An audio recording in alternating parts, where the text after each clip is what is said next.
My fellow Africans, there comes a time in every man's life when silence becomes betrayal, to sought none of others but of himself. Today I choose not to be silent. They told me to speak less, to avoid certain words, to let things be as they've always been. But how can I stand before you, Sas, in the face of so much suffering, so much exploitation, so much distortion, Sas, and say nothing? They warned me. They said this is not how presidents talk. And they said this will make you enemies. They said you'll isolate yourself and your country. But what they forget is this. I was not raised to please systems. I was raised to serve people, and my people, us our deserve the truth. The truth is that Africa is not poor. The truth is that Africa is not weak. The truth is that Africa is not failing. What is failing is the system that was never designed to see us rise. It is a system that praises us when we're silent, but punishes us when we speak. A system that builds roads to our resources, but never to our schools. That flies in aid, but flies out profit. I do not speak today with anger. I speak with clarity, because for too long we have mistaken diplomacy for silence and peace for submission. That ends now. This is not a call for rebellion. This is a call for reawakening. I am not against any nation. I am not against the West. I am not against global partnership. But I am against dependency. I am against being told what our future should look like by those who do not live it with us. I am against policies written in rooms where Africans are not invited, yet expected to obey. We have allowed the world to define us for too long. They define our leaders by how much they borrow. They define our progress by how stable we remain SI even when we're stuck. But I believe in a different Africa, an Africa that builds IEC, not begs, that negotiates SOT, not kneels, that remembers who she is before asking who she should be. And this is why we're choosing a new path, not one of isolation, but one of dignity. You see, they didn't just warn me about what I would say. They warned me about what I would inspire. They fear that if one African nation stands, others may rise. They fear that if one voice speaks boldly, 1,000 more will echo. But my message today is not just to leaders. It is to the farmer who has been taxed beyond his harvest, to the youth whose degrees have become decorations, to the mother who carries water farther than the state carries its promise. I see you, I hear you, and I will not lie to you. Africa's healing will not come from outside. It will not come from loans. It will not come from charities. It will not come from applause. It will come from within, from a generation that chooses courage over convenience, from a continent that finally says, we are enough. In the next part of this message, I will speak about the real reason they wanted this voice silenced, and what lies behind the closed doors of global deals you are never meant to see. But for now, remember this. Africa is not waiting to be saved. Africa is remembering she was never lost. My brothers and sisters, truth does not shout. It doesn't burn cities. It doesn't break peace. It simply waits or at the... And when the people are ready, it walks in quietly and changes everything. What I want to share with you today is not a secret. It was never hidden under lock and key. It was simply buried under noise auste, the noise of headlines, of distractions, of carefully chosen words. I want to talk to you about the deals, not the ones that are signed with pens, but the ones that are signed with silence.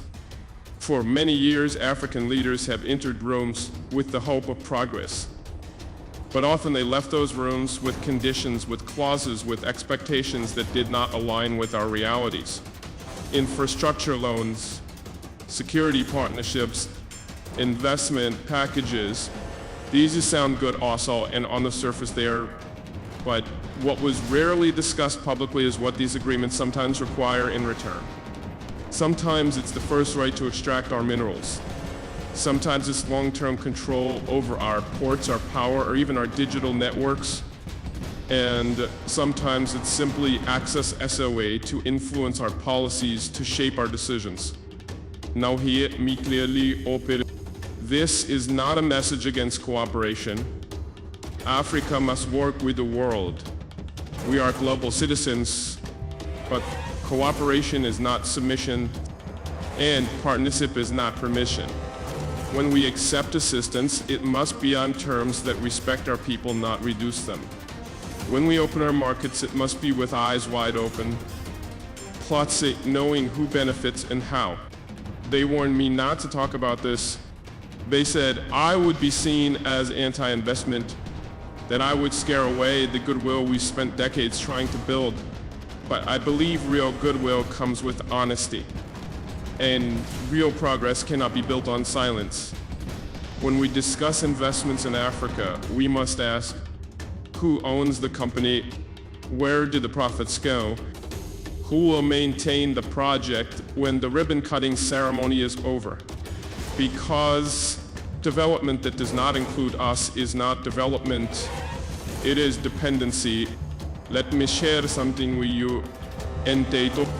There is a quiet shift happening across this continent. Young Africans are reading contracts.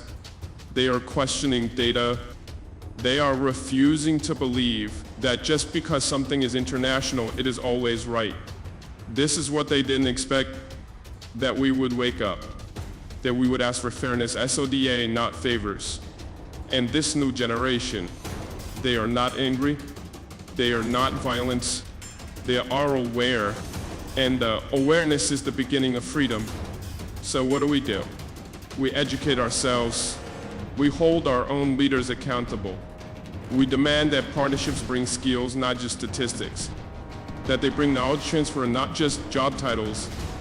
We must build institutions that protect our interests, not just individuals who sign papers. I do not say these things to point fingers. I say them to point forward. Africa's future must be written with us in the room, with our hands on the pen, and with our children in mind. The world will not give us this place. We must claim it with dignity, vision, and unity. My sons and daughters of Africa, let me speak to you not as a president, but as a brother, as a father, as someone who believes deeply in your future. They told me, young Africans don't care. They only chase the internet. They follow trends, not truth. But I have seen otherwise. I have met students who walk for hours just to attend evening classes. I have watched young farmers innovate with technology to fight drought. I have seen coders in cafes, nurses in remote clinics, and youth leaders organizing with no cameras watching. The world often sees you through a narrow lens, but I see you as the pulse of this continent. And it's that those who underestimated you, they are starting to realize something powerful. You are not just the future, you are the now. You are questioning, you are building, you are refusing to accept the same answers that were given to your parents. And that is why they are concerned. Not because you are angry, but because you are aware. This is the generation that is reading history also and refusing to repeat it. The generation that knows their ancestors were not primitive, but powerful, that Africa's civilizations were not discovered kaiti arete. They were interrupted, and now you are reconnecting the story. Some will try to distract you. They will give you entertainment without education, loud voices without substance, fame without purpose. But remember that you were born with a mission, even if you don't see it yet. You were not born to leave your continent. You were born to lead it. You were not born to imitate others. You were born to inspire others. Do not let the world define your worth by likes, passports, or salaries. Let it be defined by impact. Build platforms, build policies, build peace. Because you are the bridge between the past that was stolen and a future that is rising. Some say youth must wait their turn. I say youth must create their turn, I add, with wisdom, with unity, and with vision. Do not wait for permission to build Africa. Begin wherever you are, with whatever you have in the way. Only you can. Andremembo, ayaste endoso. Not everyone will understand you. Some will even resist you. But that's because change, even when peaceful, feels like disruption to those used to comfort. To the elders of this continent, our fathers, our mothers, our teachers, and our mentors, as here. Today I speak to you with deep respect. You walked through storms so we could have roads. You endured indignity so we could speak freely.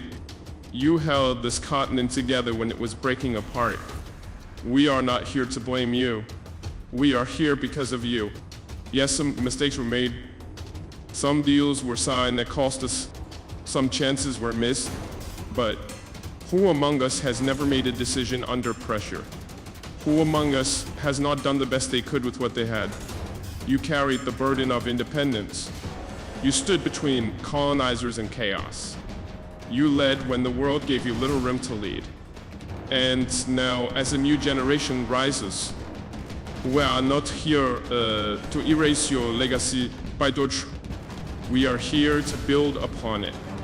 You see, the world often tries to divide us class, young versus old. But Africa does not need a generational war. Africa needs generational wisdom. The energy of the youth and the experience of the elders. Together, they are unstoppable. To our elders, we need you, not just for your memory, but for your perspective. You remember a time when Africa stood taller, I'll say, when nations were proud to be independent, when leaders met not just as heads of state, but as brothers in vision. Remind us of those days. Help us return to that fire. But we also ask this, let the youth lead where they are ready. Let them make mistakes, also, and learn. Let them rise AC, even if they rise differently than you did. Sometimes leadership is not holding the microphone. It is stepping back and clapping for the next speaker. Sometimes guidance is not control. It is trust. To the generation who carried Africa through fire, now help carry her into flight. This is not a time for ego. This is not a time for fear. This is a time for courage together. As we build new systems, as we rewrite policies, as we imagine a new Africa, we want your voices in the room. But we also ask that you leave space for new voices to rise. Africa does not belong to the past or to the future, das Portok. It belongs to all of us in this present moment. And so to our elders, let's walk together, let's dream together, let's rebuild together, my beloved Africa. Not all control comes with force. Not all battles are fought with bullets. Some are waged in silence, in contracts, in currencies, in perception. There are powers that do not need to raise their voices quite, because they have already shaped the narrative. They do not need to occupy land possible, because they already occupy the mind. Today, I want to speak about the invisible chains that still hold us, not because we are weak, be as tortured, but because the world has grown smarter about how it maintains influence. Let us begin with currency. Many African nations still use currencies that are pegged or printed abroad. And while the paper says Africa, the power behind it does not always serve African interests. We ask, if we are independent, why do we still depend on approval to value our economies? Why do we pay reserves to institutions that were never created for us? This is not rebellion. This is a question of dignity. If we are to trade as equals, we must first own what we trade with. Next, also the narratives. Africa has long been described as poor, unstable, in need of saving. These are not just stories, Kapent. They are tools. Because when the world believes a continent is broken, it becomes easier to fix it our case on terms that benefit others. We see this in media, in textbooks, even in the language of diplomacy. So we must reclaim our image side, not by denying our challenges, but by telling our stories with truth and balance. We are not just a continent of need, we are a continent of solutions. We are not just struggling to catch up, we are preparing to leap forward. And finally, our contracts. Across Africa, deals have been signed that stretch for generations. Mining agreements, port operations, agricultural land use. Often these agreements were made under pressure, without transparency, and without the consent of the people they affect. This is not to blame anyone, but to remind us, sovereignty is not just a flag. It is the ability to decide your destiny. We must revisit these contracts with honesty, not hostility, with negotiation, not accusation, with courage, not conflict. Because fairness is not anti-business. Transparency is not anti-investment. When Africa knows its worth, the world will begin to value us differently. I say these things not to divide, but to awaken. The world does not owe us fairness. We must demand it with clarity and unity. And to do that, we must first believe that we deserve better. My dear African brothers and sisters, if you have listened this far, then you already know I didn't say. This message is not just from me. It is from every voice that was once silenced, every dream that was once delayed, every child that was once told to wait. Now, I want to speak plainly, not as a soldier, not as a president, but as a man who believes. I believe Africa can feed itself, not just with food, but with dignity. I believe African children can grow up learning about kings and queens who looked like them RS, not only in fairy tales, but in history books. I believe our hospitals can heal without needing to send patients abroad.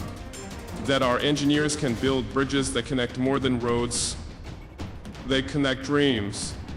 I believe in a future where a passport that says Africa opens more doors than it closes, where borders become bridges, and unity is not just a slogan, but a system. They warned me not to say this, not because it is wrong, but because it might ignite something they cannot control, IST, hope, because hope is dangerous. Hope wakes up the farmer before sunrise. Hope drives the student to study with candlelight. Hope tells a single mother her child will live a better life. Hope is what they cannot regulate. They can influence policies, they can shape headlines, but they cannot kill a dream that has taken root in the hearts of millions. And this is the dream that one day a child born in Bujumbura, raised in Dakar, educated in Nairobi, and working in Accra Toto will not be seen as a foreigner, but as a rightful heir to the African promise that we will no longer ask for a seat at global tables siled. We will build our own, that we will no longer apologize for wanting better. We will prepare to receive it. This dream is not mine alone. It is whispered in classrooms. It is chanted in the streets. It is carried in songs and painted on murals. It lives in you. So I say this to every African who has ever felt small. Sako Pit, you are not as. To every African who has ever been told to wait till yours, your time is now. To every African who has ever wondered if this continent can rise, look around you, it's already is. They warned me not to say this, but I owe you the truth. And the truth is, Africa is not just a place. It is a force, a rhythm, a light that refuses to go out. So rise in thought, rise in action, rise in love for one another. And when they ask how it began, del de muate, It began with a whisper that became a voice, and a voice that became a movement, and no one can stop a people who remember who they are. Africa, the time is no longer coming. The time